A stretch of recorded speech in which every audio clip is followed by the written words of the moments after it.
So let's discuss another problem in classical mechanics. So consider a potential of the form U of r is also k e power minus alpha r by r. If the particle of mass m moves in a circular path, its period is. So this is the problem. So here they have given potential E of the particle is of the form U of r is also k e power minus alpha r by r, and the particle moves in a circular path. We need to find the time period of that particle. So since the potential is given by has given in the question U of r is equals to k e power minus alpha r by r, and we know formula for force is F is equals to minus dou u by dou r. So generally we have u is also minus integration of f dot dr, like that, from that formula. So potential energy can be obtained by doing dot product between f and dr and again integrating it. So that is the negative integration of f dot dr. So like that only, if we do differentiation on both sides, you would have this formula. So force is nothing but negative gradient of this potential energy. So that's why we are having f is also minus dou u by dou r. So if we find the gradient of potential energy, and if we multiply it with minus, we would have force. So that is the formula for force acting on that object. So why we are finding this force means, here they have already given if the particle of mass m moves in a circular path. So for the circular path, we know that force acting is mv square by r. That is radial forces would be acting, and that is centrifugal force, like that. So that is the mv square by r, which can be written as, that is if in the place of v, if we substitute r omega, so r square omega square by r, you would have r would get cancelled, mr omega square. So f is equals to mr omega square, like that. So now force is f is equals to minus that's why in order to compare this one with this one, we are finding it.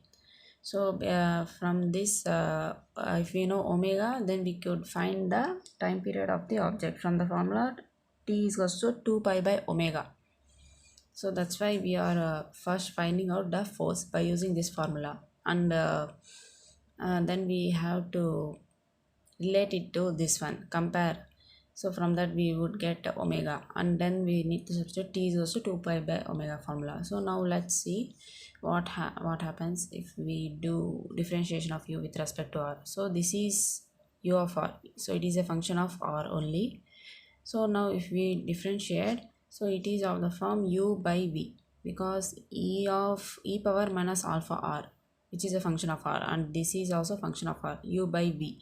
So in the place of u we are having this, and in the place of v, actually we can use a differentiation of u by v formula, or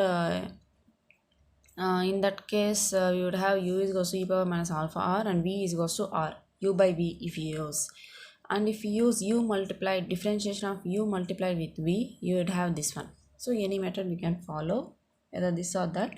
So here if we consider u v, so that is e power minus alpha r multiplied with 1 by r. So it is of the form uv. Differentiating, we would get v du plus u dv.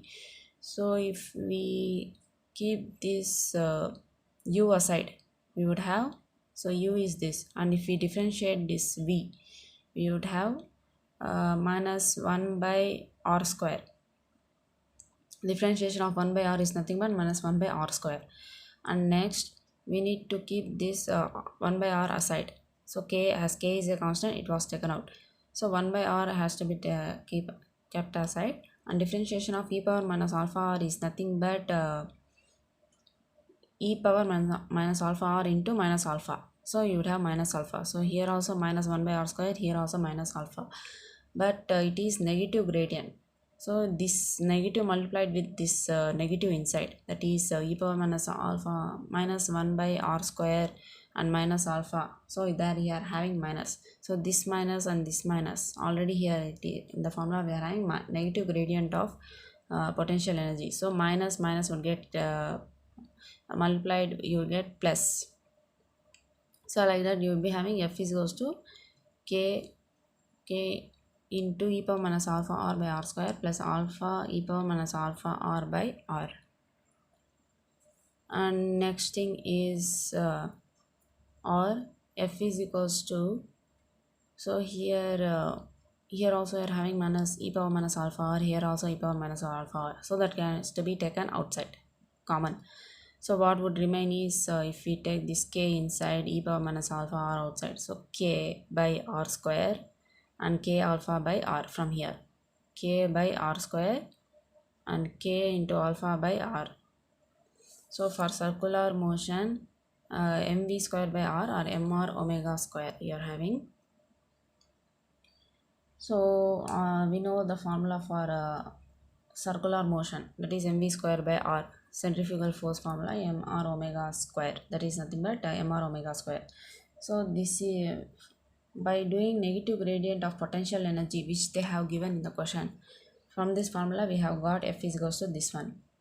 And from normal formulas in circular motion, this is the thing. So we need to equate this both. So on equating this both you will get this, and here you are having mr omega square. So here what we have to do is we have to take this mr to that side. So here it is multiplying, here it would divide. So here already we are having k, so k by mr alpha by r 1 plus 1 by r square e power minus alpha. If we take k also common, already here k is also a common, so what would remain is alpha by r 1 by r square. So omega square equal k e power minus alpha r by mr. Here what you have to do is um, so here if you take LCM, so r square, so here we are having r square, here only r, so into r by r, so here you would get r square, so alpha r plus 1, alpha r plus 1 by r square into r cube, here you would get r square into r cube. So this is nothing but omega square. So omega is nothing but square root of this entire term, square root of k e power minus alpha r by mr cube into alpha r plus 1. And as I said, as we already know that t is equals to 2 pi by omega, omega is equals to 2 pi by t. So from this, if we substitute in the place of omega this term, that is square root of this term, so 2 pi by square root of this term. So as it is getting divided, we have this term, so this entire term power minus 1 by 2, because it would be remaining in the denominator. So if it is taken up to the, so you would have minus 1 by 2. So t is nothing but that is the time period of the object which is under this potential, moving under this potential energy in circular motion. Its time period is nothing but this one. So t is also 2 pi by omega, and from omega we are having this term. So if we substitute, so this is the time period of the object. This was the thing we needed to find out in this problem. So thank you.